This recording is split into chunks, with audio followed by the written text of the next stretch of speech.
Some cheeseheads have made it to Texas for the big one. We'll take you there next.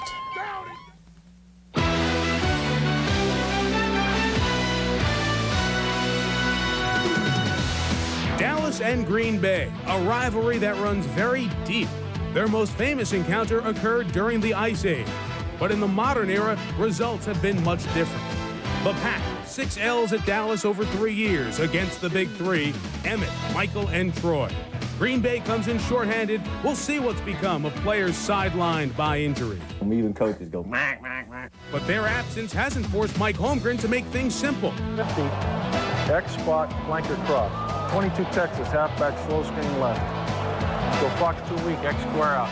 It wasn't that intricate for Don Meredith. Distant replay takes us back to the Cowboy who put color and victories in Dallas football. But there's another big D in Mile High Country where Denver's John Elway will tell us why things are running so smoothly. It's a lot more complicated in the NFC East. Prime Monday on a collision course with you next.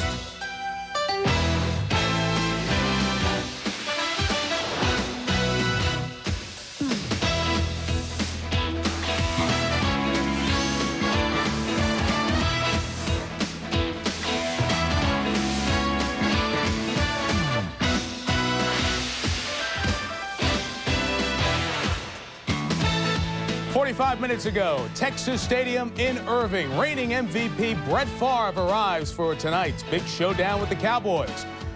And just a little bit later, in Packer colors no less, Dion is ready for a primetime mega matchup, Cowboys-Packers.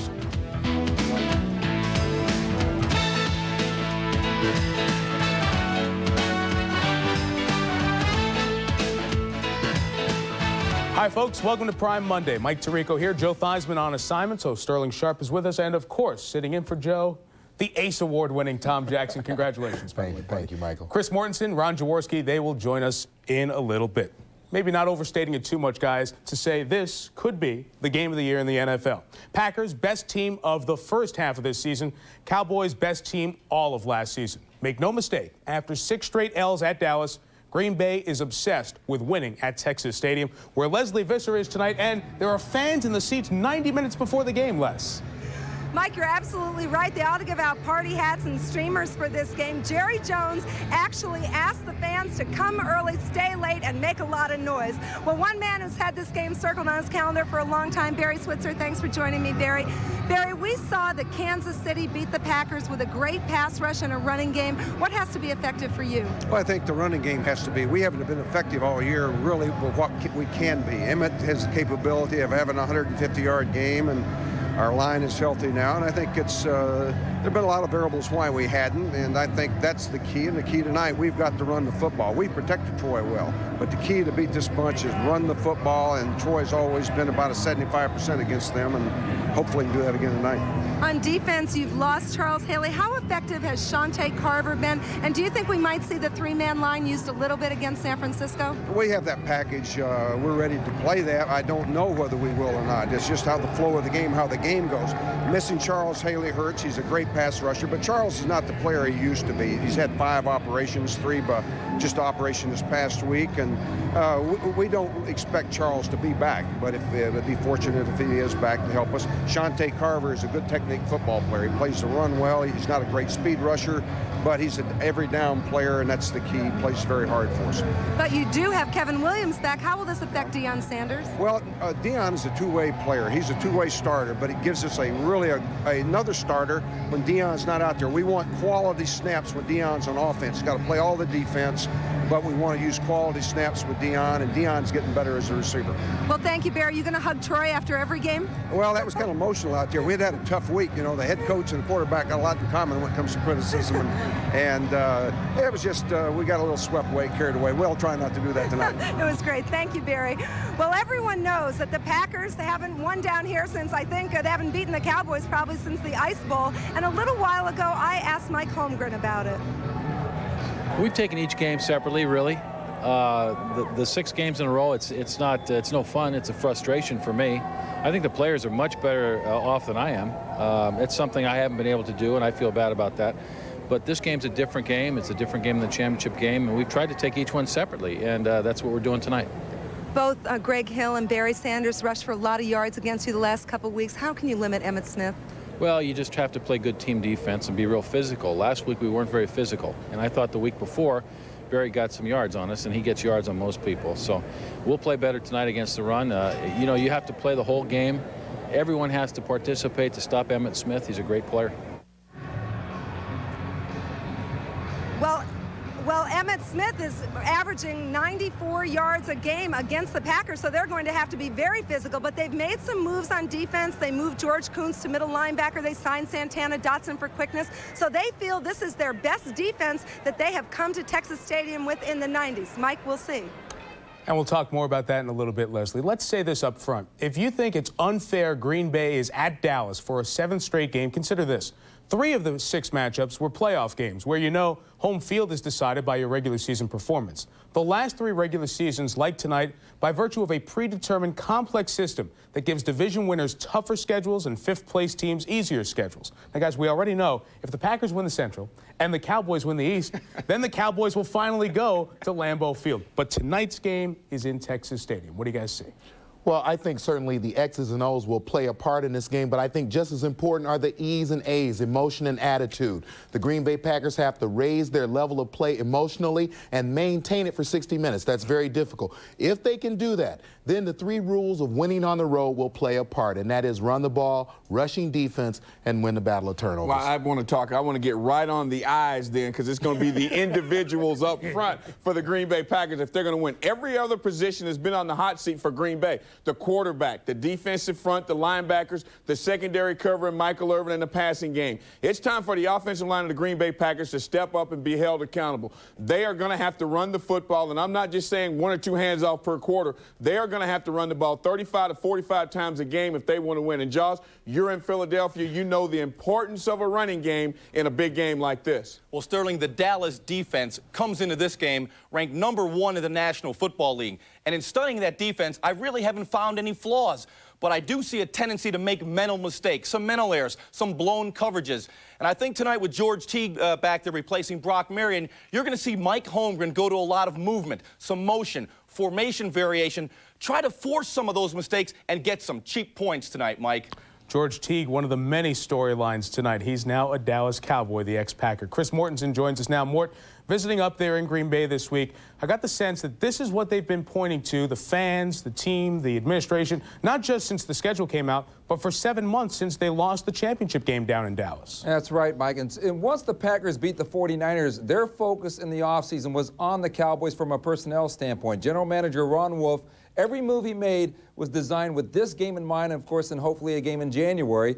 Going to, as Leslie mentioned, Santana Dotson in the middle, Eugene Robinson at safety. They wanted Brian Cox to play middle linebacker, but flip over to the offense, multiple receivers, so they added depth to the receiving core. Very critical to sign Keith Jackson so they could have 2 tight ends, Keith Jackson and Mark Chmura. Of course, the big blow there are the injuries to the receivers and the injury to Mark Chmura, so the plan's kind of blown up on offense, Mike. And we'll tell you how that may impact the game a little bit later on, Chris. Busy news day around the league. Why don't we first start in Atlanta? The odd twists in Nate Odom's career continue.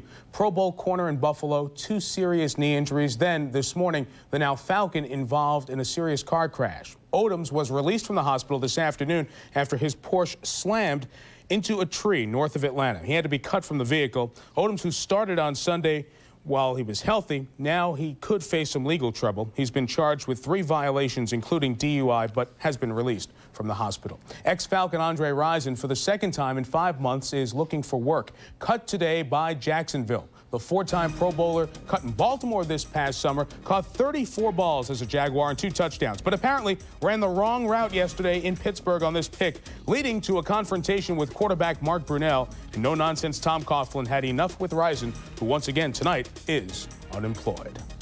Tons more ahead on the show, including Chris Berman, Lynn Swann, Roger Staubach, Brett Favre's newest job. Also backstage, Leslie checks in on the injured Packer receivers, still making sure the replacements jump into the stands. The fans, they grab you and they pour a little beer in your mouth for you and popcorn. But, you know, it's just a great feeling. I mean, and it shows the camaraderie between the fans and the players.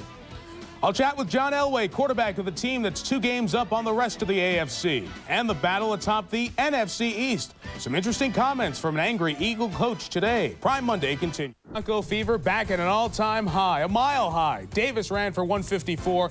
Elway threw for 175 and a TD. Broncos win at New England 34-8. They have the league's best record at 10-1. A short time ago, I spoke with the Bronco quarterback.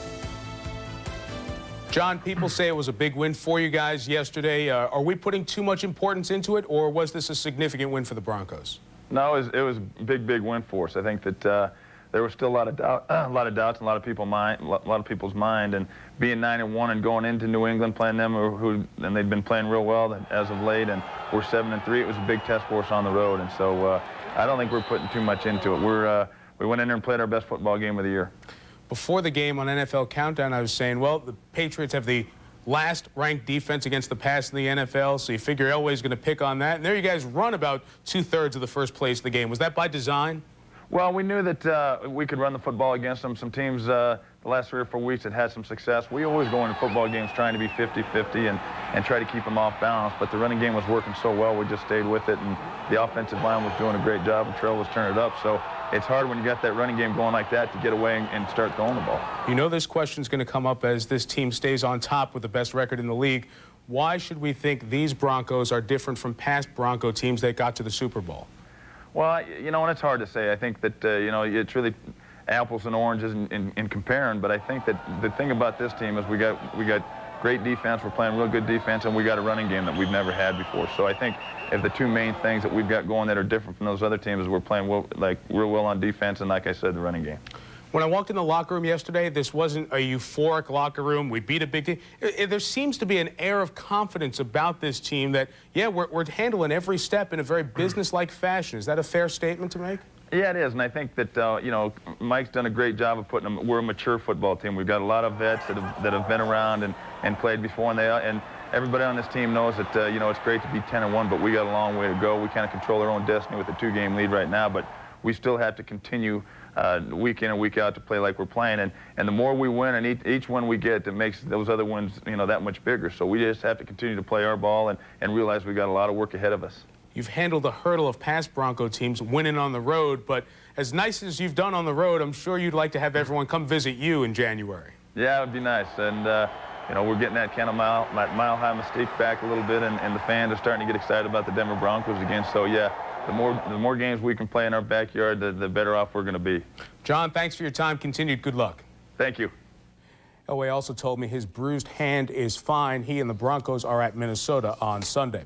Another AFC West quarterback is done for the season. Seattle's John Freeze broke a bone in his right leg in the first quarter of yesterday's L at Detroit. Freeze played through it, but it was revealed today that it's a break. His season is done. He was 4-2 as the starter. Rick Meyer back under center Sunday against Oakland. Around the league, Philadelphia coach Ray Rhodes is quite unhappy with his team's attitude after a home 5-point loss to the new NFC East leader, Washington. I equate when people come into this stadium and playing us at our stadium as people coming into my house. And that's where I equate that. And I was very disappointed and really off about the way we've approached our house.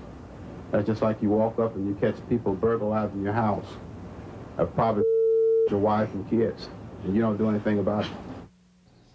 Obviously, Rhodes displeased with their play. He's going to put them in pads and make them hit each other this week. Sterling, some problems there? The problems are, Mike, is I think people starting to feel their oats down over in Philly. And I think a lot of things, you know, coaches come up with great game plans. Ray Rhodes with the great speeches. Hey, man, the speeches aren't going to work in week 11, week 12. It's time for the players to step up and be held accountable. A small crack started last week in that chink in that armor, and Ricky Waters saying he wanted more production, give him the ball a little bit more. He had 26 carries, 87 yards, seems like a good day. Charlie Garner, 3 carries, 41 yards. Started getting that little chink in the armor jaws and had people questioning whether he's trying to alienate himself or does he really want to be a part of this football team.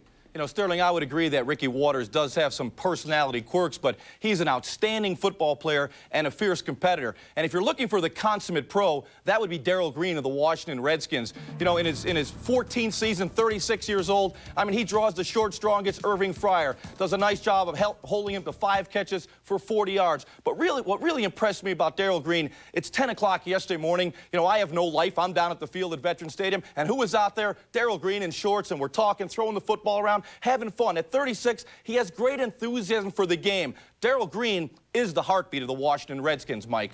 Yeah, you hang around that locker room and you sense that right away. Now, Washington bouncing back nicely from the losses to Arizona and Buffalo. Oh, boy, it's November, and who's atop the AFC East? The Bills. They've won 3 straight, far different from what we were saying just here 4 weeks ago, Tom. Well, I don't think you can start talking about the Buffalo Bills without talking about maturity and their coach Marv Levy and his ability to refocus this football team. You think about back a month ago, Jim Kelly, by his own admittance, maybe should have been benched. Well, now they've refocused, reinstalled a K-gun, although they're running a lot more out of the K-gun than they're passing the football. Defensively, a lot of people talk about Smith and Pop. I'd like to suggest that Spielman and Hansen inside and Ted Washington are the strength of that team because they stop the run and then allow Smith and Pop to do what they do best, which is rush the passer. On that offensive end, 134 rushing yards yesterday, building a nice foundation for late in the season. They host the Jets next week. Time for our 4th down. I'm going to have a 4th down on the Jets in a second. But first, guys, let me get your 4th down thoughts. Don't be fooled by the number and the shield and the running style of the guy in Detroit named Barry Sanders. He is not the same football player that you saw last year. This guy is attacking people every time he gets the football, as you see him run over a couple of defensive guys there. Yesterday, 16 carries, 134 yards. All he did was make plays. And, I mean, he's making every carry count because he knows he's not going to get the load that he's been getting like so many other running backs get. And Sterling, I want to focus on what I think is the strength of the Denver Bronco offense, and that's their offensive line and their coach, Alex Gibbs. Last year, he was in Kansas City in that same capacity. You look at the blocking schemes, they're not simple, but he forms schemes where everybody can get their hat on somebody, and then a running back like Terrell Davis who has the ability to follow those blocks, wait on those blocks. I like to say that the passing game will exhaust you, the running game, Jaws, will break your will.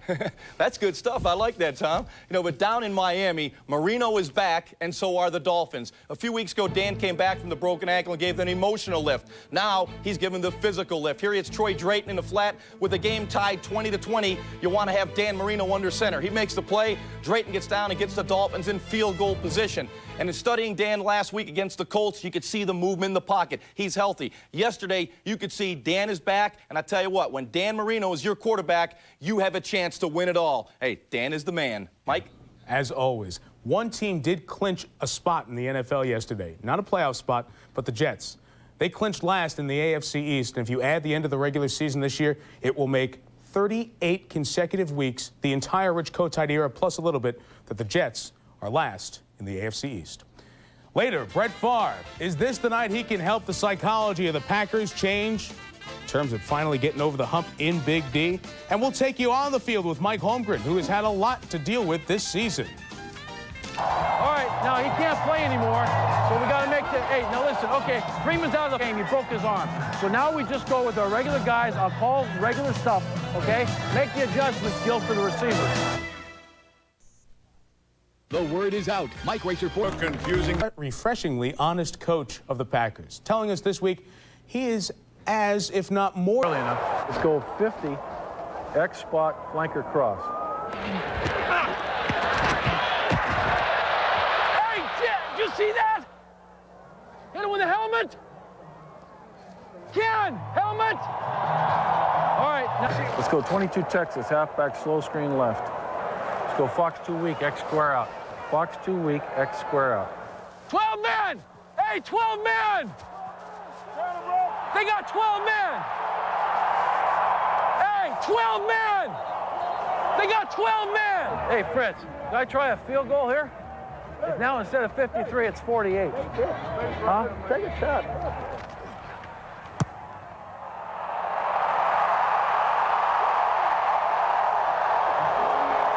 Nice catch, Derek. We need 4 yards. We need 4 yards. We can do it. Okay. How about far west left slot pass 396 V Omaha? All right, 396, go. Make it happen now, let's go. 58-36. Shabur in the backfield goes in motion to the far side. Here's Brett, straight back in the pocket, stepping up, fire. What a throw! Oh, man. Thrown by... Here and there, we got to take care of business that way. You play as a team, man, all year. All year. Nice going. Nice going. He has a winning record as the Packers head coach. The only other two men you can say that about, Curly Lambeau, Vince Lombardi. Mike Wilbon from the Washington Post, Mitch Albom from the Detroit Free Press, Skip Bayless from the Insider in Dallas. Here, our Knights of the Round Table. Big game tonight. We have to talk about it. Dallas, they've won their must-win games. The question, is this Green Bay's must-win game tonight? I think so. I think it is, Mike, psychologically huge for the Packers because last spring they circled this date. They have made it an end-of-the-world game. And if they lose tonight, I think psychologically they could unravel the rest of the season. Skip, I don't know if I'd go that far. I mean, all 6 of these games that the Packers have lost to Dallas have been played in Dallas. If this game was being played in Lambeau Field tonight, I might say that. But I think Dallas is a team that better win because if they lose this game, they're down to 6-5, which would be tied with, like, the Minnesota Vikings. Can somebody here get me a dictionary so we can look up the word regular, as in regular season, as in happens all the time, kind of normal, not that important? No matter what happens tonight, if these two teams end up meeting again in the playoffs, we'll go through this whole exercise again. Can Green Bay beat them? Can Dallas beat them? And the really important point for the Green Bay season to achieve its dreams is not to beat Dallas in the regular season, but to beat them in January, whether it's there or here. Well, I'll agree with you on this. It's a one-sided rivalry because I think for Dallas tonight, this is just another rung in positioning themselves in the playoff ladder. They don't fear the Packers. How could you fear a team that you have been averaging 35 points a game against in 6 straight wins? I don't see it. I feel a little sorry, actually, for Brett Favre because I think they're asking him tonight to be Superman, Batman, the Flash, everything rolled into one. And if he doesn't win this game, it's kind of, you know, oh, he let the whole city down. He let down Mike Holmgren and his desires. I mean, it's not a lot of pressure for a regular season game, but for a guy who's already playing with a depleted roster. Well, very depleted. With Brooks and Chimura and Antonio Freeman injured, I don't think the Packers have enough talent left to mount this sort of crusade that Holmgren wants. And I think as admirable as it is that Mike Holmgren really wants to win this game and has circled it,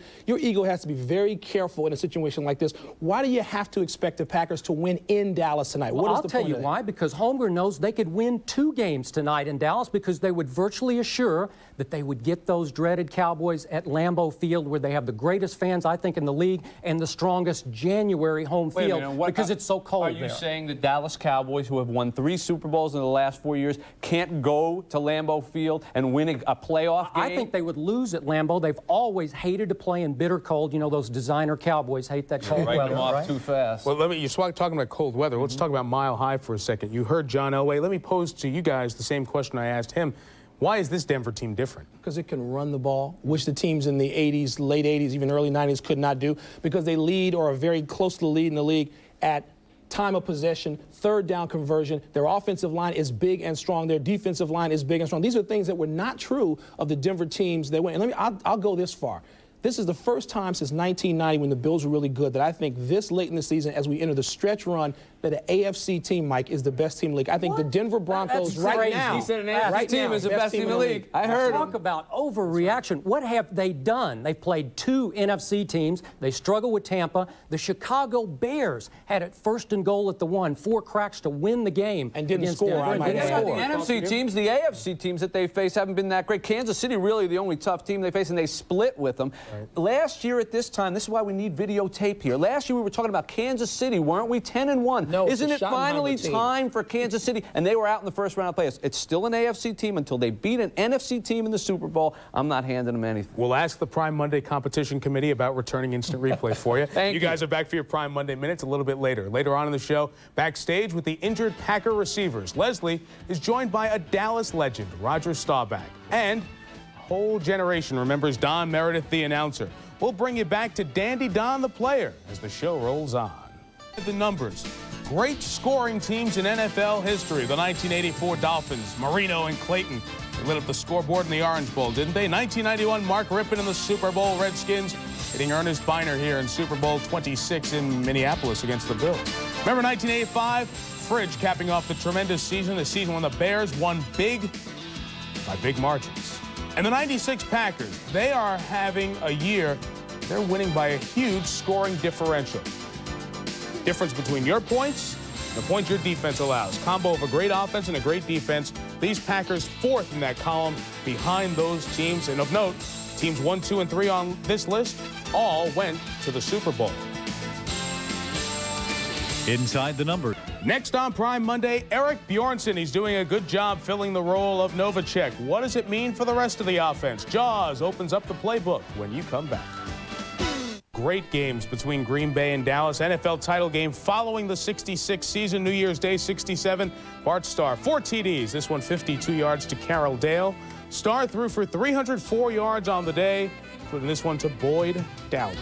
Starr to Dowler. Packers win at the Cotton Bowl 34-27. Time to reopen the playbook and discuss the Dallas offense of 96, a unit that at no point this season has approached its once dominant, feared image from a couple of seasons ago. They have broken the 30-point barrier just once. Things are starting to come together, and one of the reasons, tight end play. Troy Aikman's confidence in Eric Bjornson is shown in Bjornson's production. Compared to this point last year with Jay Novacek, just a couple less catches, but note, not as many yards.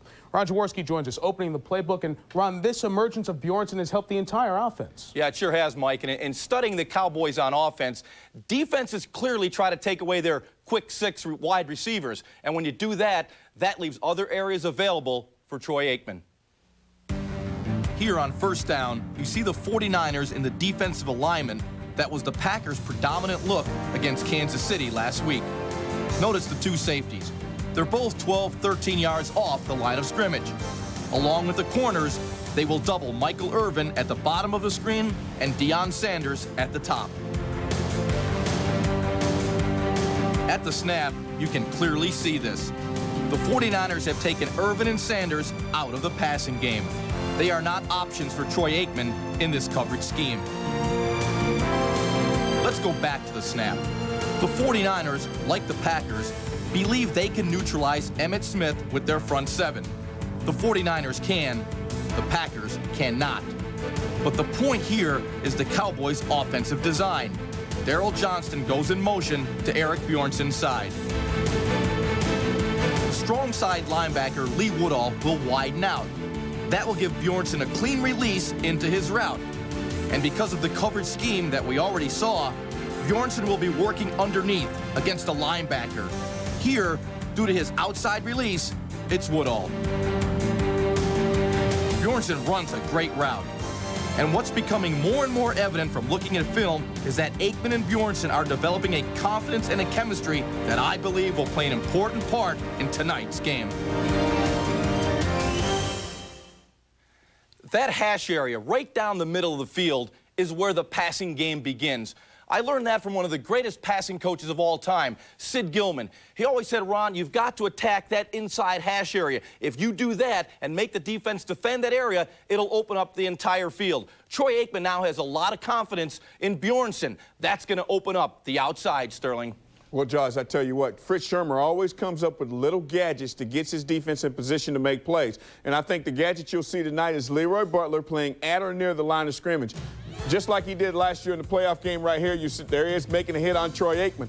He's going to be the guy playing in the backfield, and he's going to be the designated move guy that's going to be able to follow in Eric Bjornson or when they move Darryl Johnston to the tight end position. Yeah, and Sterling, all those things in the defensive backfield dependent on getting pressure on Troy Aikman. The problem for the Packers is they haven't been able to stop the run with Emmitt Smith in order to dictate down and distance. Tonight, they may be helped a little bit statistically. The Dallas Cowboys are running for about 40 yards less per game than they did last year, Mike. Yeah, you wonder if their production is going to keep picking up as it has since Michael Irvin returned. Let's bring in ABC's Lynn Swan, who joins us live from Texas Stadium. Swanee, we just mentioned Irvin. Is it possible that one player can have that much of a difference? Even the tempo of the Dallas offense seems to be back where we are familiar with it. Oh, absolutely. When you have a receiver that is the complete package, the real deal, what he then does is dictate coverage. He can demand double teams, which will free up other people. You can trust his routes. He can read the coverage. He can run across the field and know when he's got zone and man-to-man, whether he just stop and hook up that crossing route because there's an outside linebacker there waiting for him. And when you do that, you free up everybody else around, and then Troy Aikman has that confidence. When I need a play, I've got an 88 that can do it.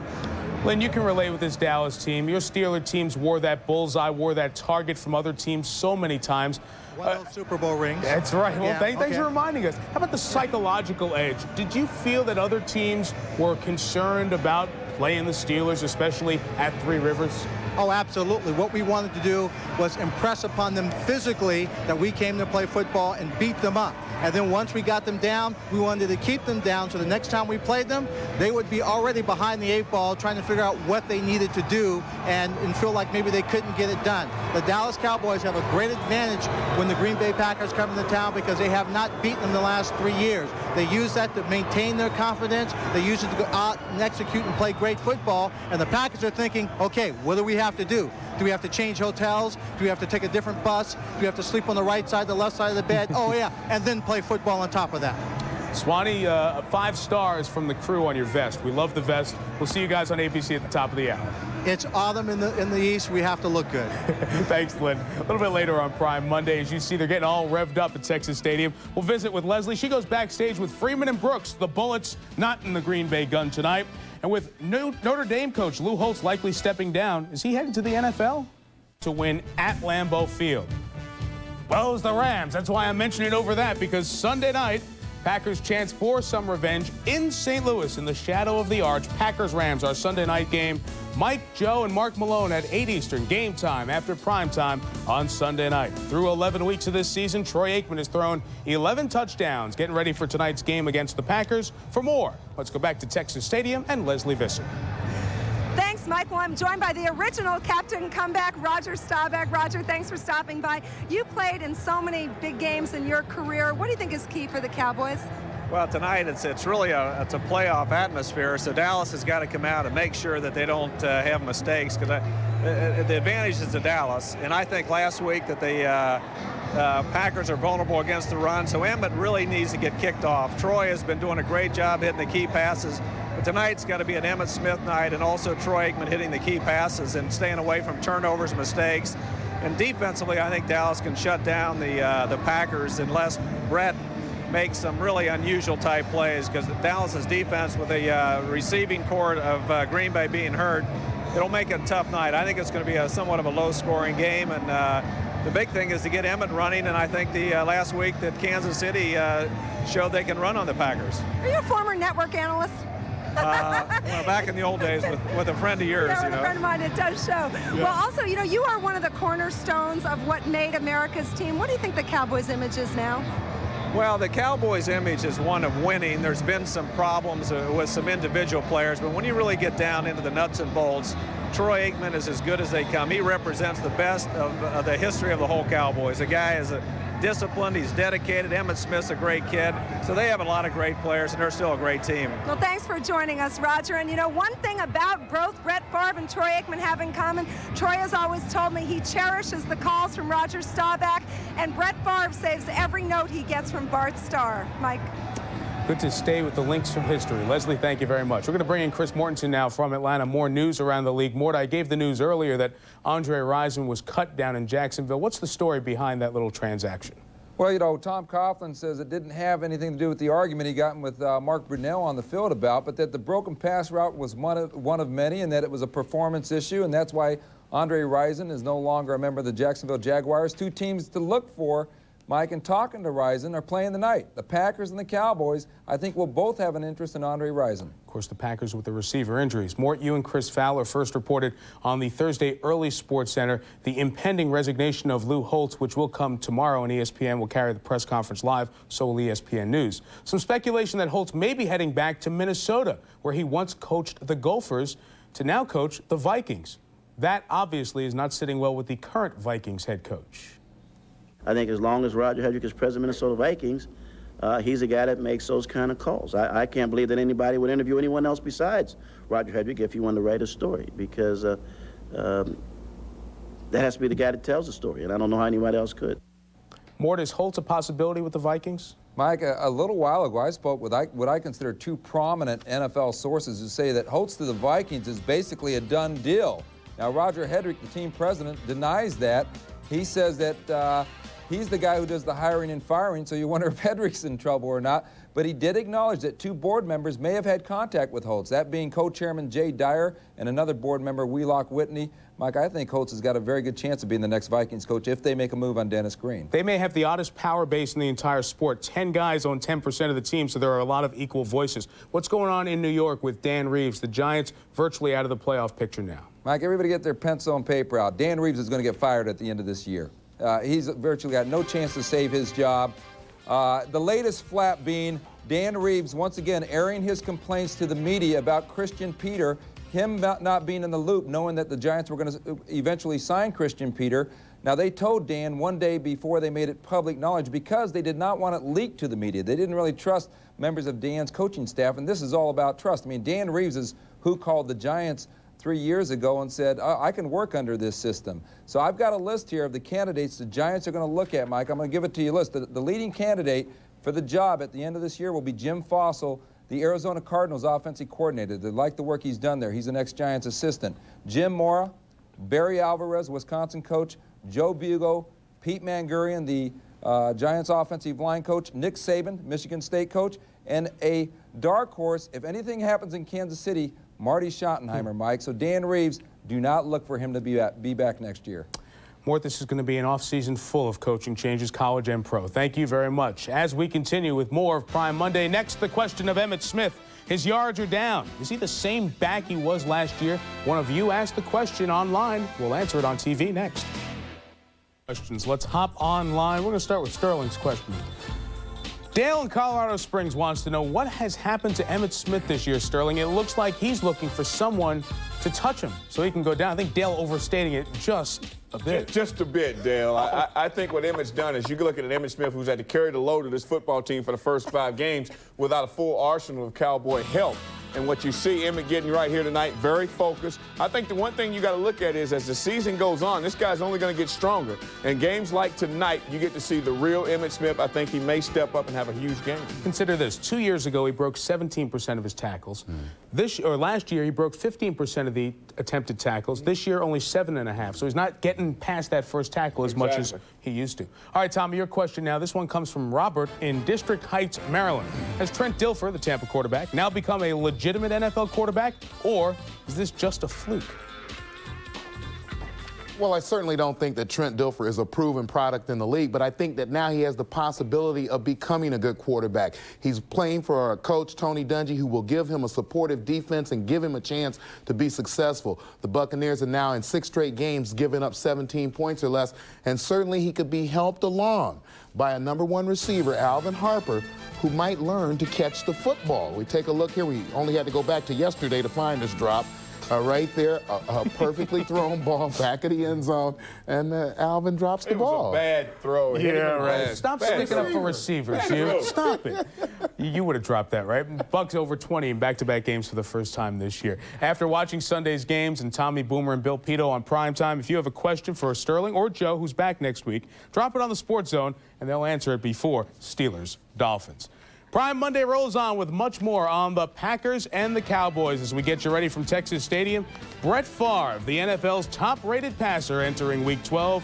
97.1 the rating, 27 sixes on the board.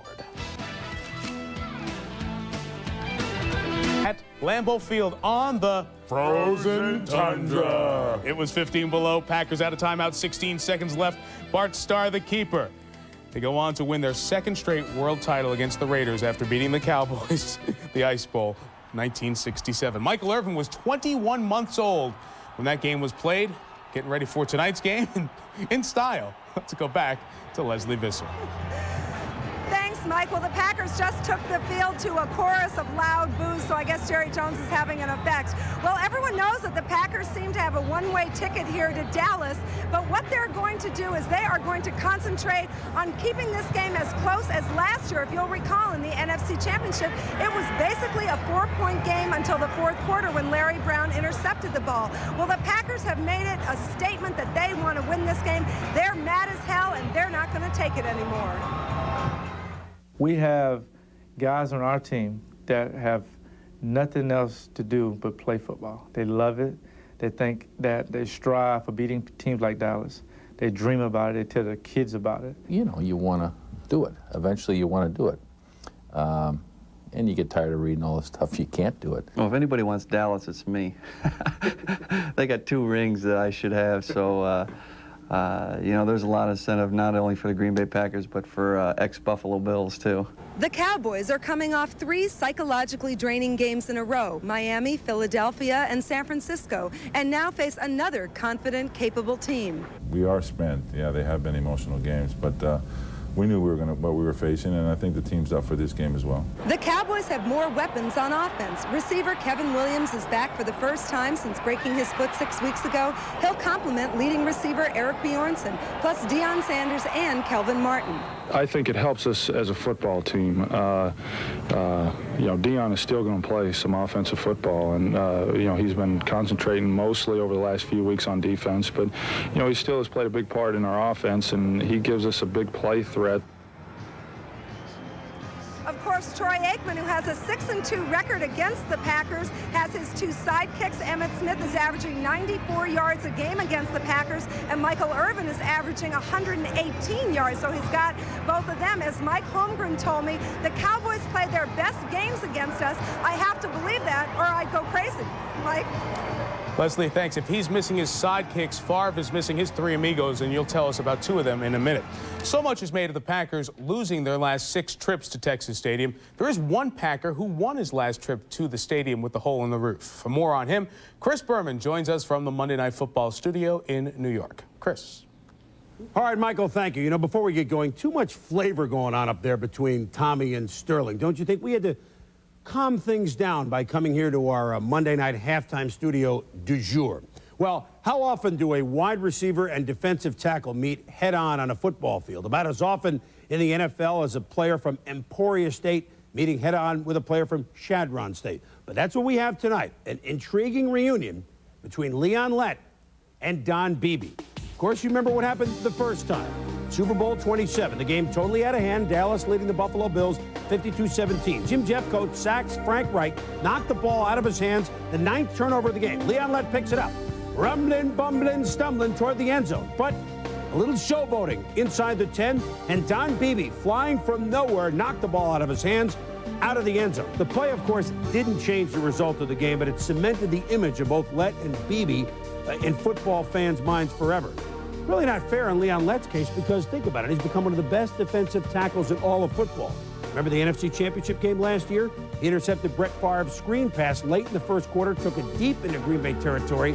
Dallas scored, and at that point, they led it 14-3. And as for Beebe, you only have to remember this year's big Monday night game at Lambeau Field. He caught passes for over 200 yards. That is, the Packers beat the 49ers in overtime. All right, the Packers are sick and tired of losing to the Dallas Cowboys on this field. They have lost, of course, all 6 games in the Holmgren-Favre era. But more than any other Packer, Reggie White is really sick and tired of it because he's lost his last 8 games against the Dallas Cowboys, dating back to his final season in Philadelphia when he played for the Eagles. As a matter of fact, his last 4 seasons have ended with losses on this field. Playoffs in '92 as a member of the Eagles, playoffs in '93, '94, and '95 as members of the Green Bay Packers. So if there's anybody that wants to shake the Dallas Albatross, it certainly is Reggie White. Michael, your turn. Boom, see you at halftime. Next, backstage, Leslie with... Also, Leslie, great job on the feature. Brooks and Freeman, you're having a little bit too much fun at home. You should be in Texas Stadium. But Leslie, I tell you, the one thing that these guys have forced Mike Holmgren and Sherman Lewis, the offensive coordinator, to do is create an offense where Terry Mickens, Anthony Morgan, and Don Beebe can get off the line of scrimmage and put them in situations where they can make plays. A job that was easier with the 2 guys that were having so much fun at home, but a very difficult task tonight. And I think the big question is how in sync will Brett Favre be with that receiving core? I think over the last month or so, we've seen his timing be a little bit off, throwing the ball a little bit inside, leading his receivers into coverage. Now, certainly you hope he doesn't do that tonight, but we know one thing. The intensity in the defensive backfield will be raised a little bit tonight. There won't be a large area between receiver and defender when the ball is caught, and I think that the Packers can ill afford to lose anybody else, or his phone actually will be ringing. It'll be ringing, yeah. Derek, just have him page me. You get paged a lot, by the way. Prime Monday will continue getting you ready for Cowboys and Packers as Reggie White, as Boomer just mentioned, his season has ended the last 4 years at Texas Stadium. 5 sacks on the year, trying to add to that total tonight. The Ring of Honor surrounds Texas Stadium. Some of the great names are up there, 10 of them, including Dandy Don. Mr. Meredith, the man who led the Cowboys to their first NFL championship, is our distant replay later in the show. Are an absolute dilemma, completely shrouded in gray. Steve Young finds himself in one right now. Play following 2 concussions in 3 weeks and give the 49ers a chance to contend for a championship. Or take the cautious road, don't play, and watch his team struggle against the likes of the Ravens. With Young at quarterback, Jerry Rice is more comfortable and effective, and William Floyd is twice as dangerous in the backfield. Without him, the Niners are simply short of offensive weapons. That's professionally speaking. Personally, Young now figures to be more susceptible to concussions, with future ones exponentially increasing the potential damage. It's great to have the Niners, with all their legend, playing late into January. It would be even greater to have Steve Young, one of the most sensible and honorable men in sports, healthy the rest of his life. Young says he has educated himself thoroughly on the matter of concussions, and he's ready to play. We hope for his sake, even more than that of the 49ers, that his homework is complete. Mitch? Thanks, Mike. You know, there are plenty of reasons to dislike Barry Switzer. His press conferences sound as if he's speaking in tongues, and his Oklahoma football program made Animal House look conservative. But I like Switzer for one simple reason. He's not out of anybody's school. Honest to goodness, in today's NFL, I sometimes think we're looking at one big coach cloned into different bodies. It's like Invasion of the Body Snatchers, all those pods opening up. It's either George Seifert, Mike Holmgren, Ray Rhodes, Denny Green, and Mike Shanahan, all out of the Bill Walsh West Coast Offense School. Or Dave Wanstadt and Norv Turner out of Jimmy Johnson's Full Steam Ahead School. Switzer is different. He brings a swagger, a style, and a weird sense of humor to the Cowboys, and it's not likely he'll spawn a load of impersonators, since it's hard to mimic a guy who's completely unpredictable. Comedian Mel Brooks once complained that with all the cologne in the world, men were losing their scent, and pretty soon everyone would smell like a strawberry. Well, compared to the NFL's strawberries, Switzer is a cola nut, and we need that because when it comes to coaching, sometimes you feel like a nut, and sometimes you don't. Skip? Good point, Mitch. Tonight, the Packers try to win back a distinction their forefathers earned under Lombardi. Those Packers were the original America's team. They just never called themselves America's team the way another team has. Lombardi's Packers won fans across America by winning with middle American guts and work ethic. But until lately, many of those fans fell silent as the Packers molded like old cheese. Now the Pack is back, along with their fans. In NFL hat sales, the Packers are now second only to Dallas, which leads the league in popularity and unpopularity. Just ordained Minister of Defense. The only difference is Lombardi's Packers beat Dallas. Lombardi's 10 Hall of Famers played best in games like tonight's. Tonight, Brett Favre needs to play as mistake-free as Bart Starr did. Reggie White needs to prove he can still dominate the way Ray Nitschke did. I still wonder if these Packers truly believe they can win at Texas Stadium. Tonight, maybe, we find out who deserves to be America's team. Mike? Skip a little bit later, distant replay. Before Dallas was America's team, their quarterback was Don Meredith. We'll take you back to Dandy Don, the player, after the Chiefs ran all over him. What may Emmett and company do? Now discover the road less Last season, the Packers' run defense was ranked 7th in yards allowed.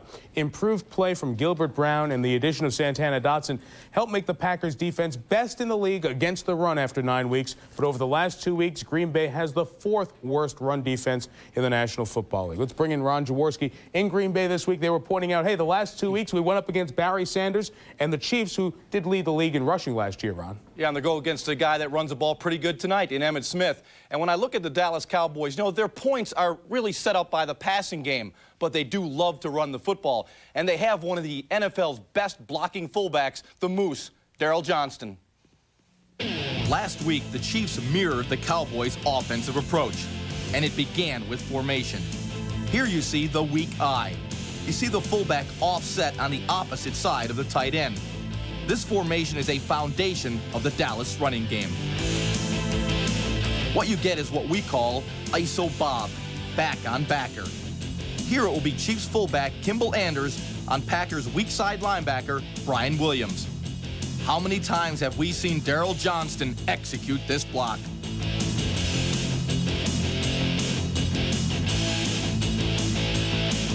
Let's go back to the snap. This time we'll see how the Packers' defensive line was dominated by the Chiefs' offensive line, which it was all game. And Sean Jones will continue his bad habit of standing up at the snap.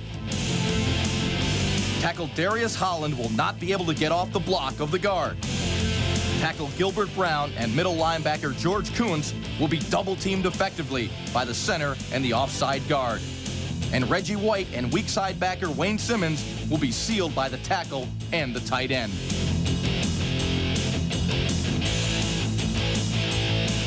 That's either outstanding offensive line play or poor defense. It depends on your point of view.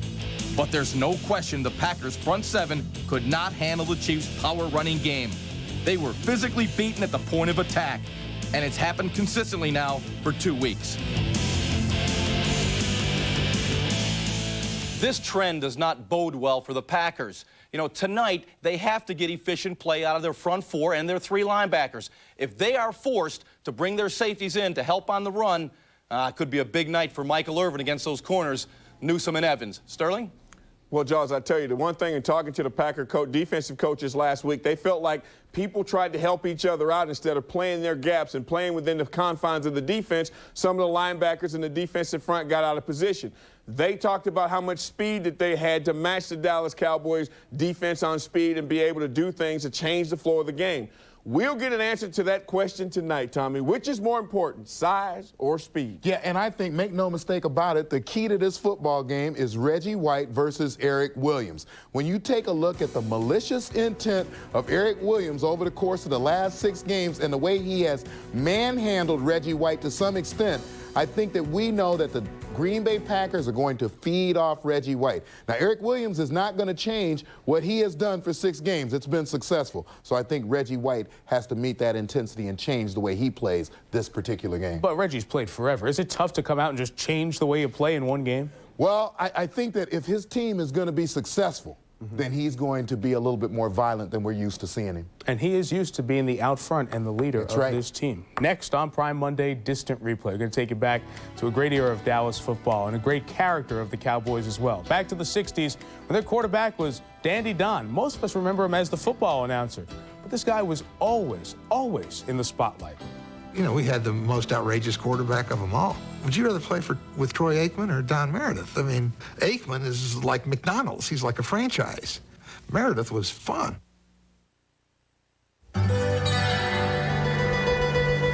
Place. It was a blockbuster. We got Shue, they got Steiner. Andrew? Thanks, Gary. I spoke with NFL Commissioner Paul Tagliabue this evening. He would not confirm nor deny reports that the Chicago Bears worked out great for us. For them, you're going to have to ask them about that. Hi, Sydney. I'm Bobby. I'm the new pool boy. Want to rub some cocoa oil on my back? Maybe we got the better end of the deal. What's the difference between noise and sound? Noise is what the Dodge Stratus engineers did away with, using high-tech insulation, multiple door seals, vibration-defeating suspension. And sound? Those are the pleasing frequencies they left. The exhaust note, for instance, was tuned by a musician, and it goes something like this. Dodge Stratus. See the friendly Dodge dealer near you and get $1,000 cash savings on Stratus. Another memory with Aikman out Thanksgiving Day, Dallas, Green Bay in '94. Oh, Brett Favre to Sterling Sharpe. 4 touchdowns in the game, Sterling. Nice job. If I just had some help, Mike. But Jason Garrett, who filled in, had help. Alvin Harper, one of his 2 touchdown bombs. Garrett had 311 yards, a 42-31 Cowboy win.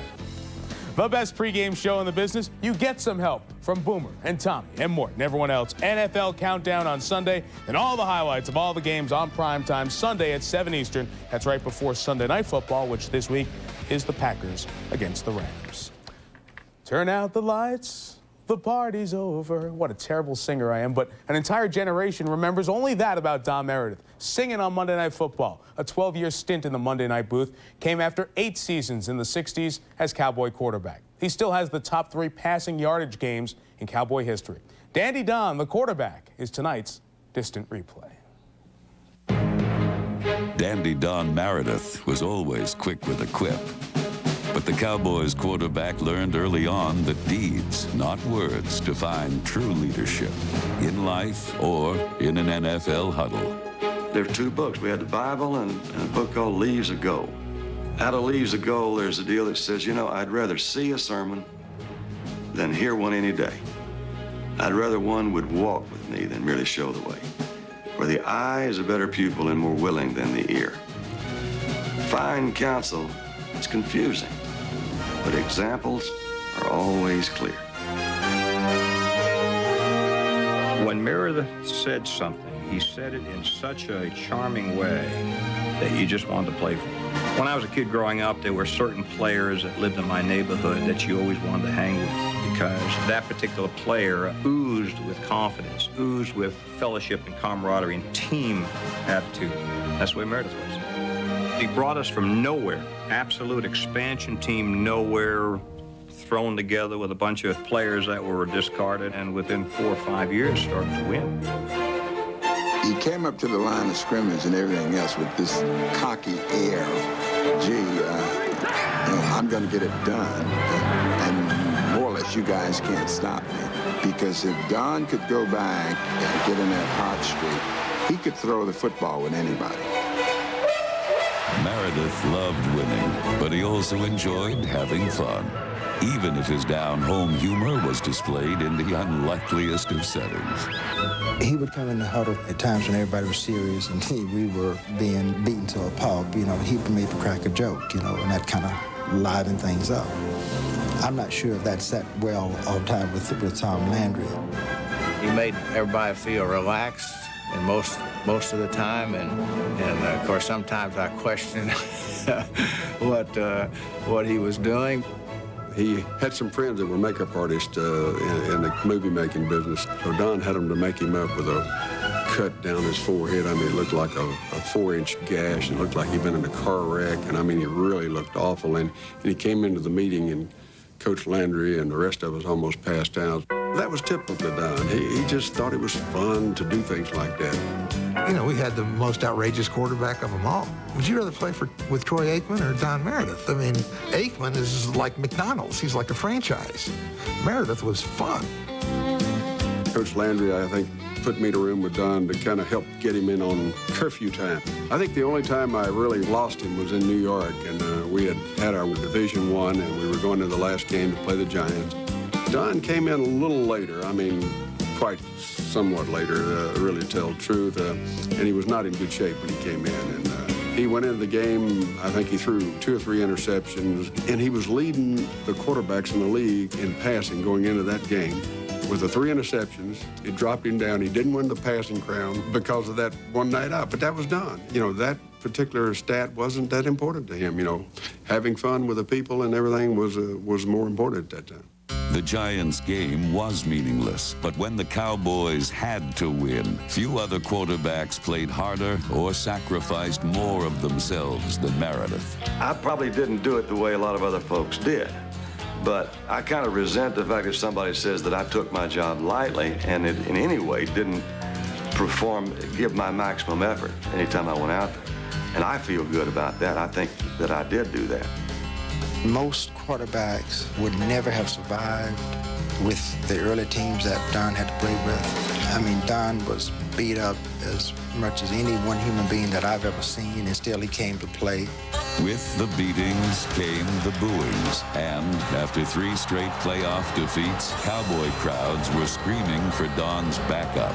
When the fans say we want Morton constantly, and, you know, I felt bad for Don, and I remember going to him one time and I said, Don, you know, I'm sorry that this is happening, all these we want Morton. He says, don't be sorry, it's going to happen to you too. After we had lost badly to Cleveland, 38-19 or something, but it was worse than the score indicated. We went into this restaurant, and somebody noticed Don and I, and they started booing him. And the people sat there in this restaurant and stood up and booed him until we left. And I said when I thought it was time to go, it really wasn't much fun anymore. That's pretty much what it was. But I'm so happy that I got to play. I had, you know, people say, well, what was it like? And I said, you know, I had days where I was in the zone.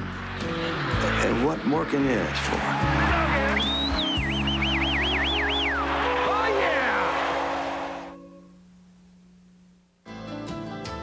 Distant Replay is brought to you by the new Dodge. We're thinking ahead.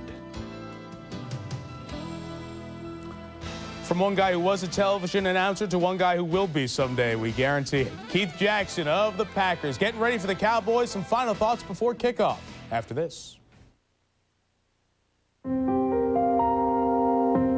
Can this simple structure make a car more fun? Well, if you work at it. The cross members in the undercarriage of a Dodge Stratus make the rails stiffer, which make the frame stronger, which make the ride better, and make the car more fun to drive. You can be sure we've been working on the rail all the livelong day. Dodge Stratus. See the friendly Dodge dealer near you and get $1,000 cash savings on Stratus. It starts with a full quarter pound of beef, with fresh toppings, our chef sauce, on a bakery soft roll. McDonald's Arch Deluxe. If it were any more grown up, we'd need to check your ID. Oh, thank you. It's McDonald's with a grown-up taste. We're in the car business, not the document business. That's why we use an outside specialist. Like us, they're quick and precise. I don't even have to go there. They have a dedicated account manager who comes right to my office. I like it when things get done without my having to worry. Keeps my head off the platter. Every day, over 200,000 businesses use Kinko's, the new way to office. They may be whack newcomers, but TCU and SMU know their Lone Star rivalry burns bright deep in the heart of Texas. They'll get it on under the lights in Big D. TCU SMU, Thursday at 8, only on ESPN.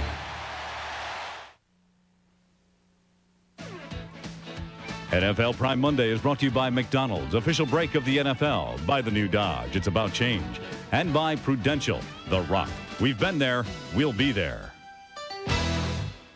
Oh, those fans are ready. A former Cowboy in the news tonight, now playing for the Raiders, Larry Brown, the cornerback, MVP of the Super Bowl, out for the rest of the season. He has microscopic tears in his Achilles tendon and arch. His first season as a Raider has pretty much been a disappointment. Finally tonight, another commercial. Like the other big-name quarterbacks, Brett Favre is a commercial star in the latest spot for a national hotel chain, popping out of a suitcase. And I guarantee you'll see me in New Orleans January 26th. Brett, who do you think you're going to play? Hey, only live a half hour away. He guarantees he'll be in New Orleans, doesn't say they're going to be playing in New Orleans. He's on the phone. Let me get your final thought first.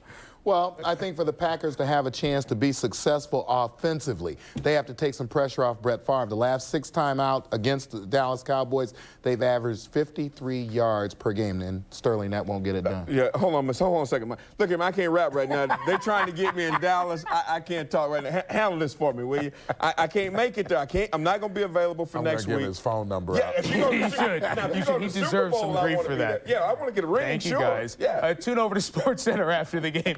Carl Ravitch and Linda Cohen. They will have the highlights of the game, the post-game reaction from Leslie Visser, who's there at Texas Stadium. Should be a great game. Enjoy it over on ABC. If you're not going over it, Legends Figure Skating is next.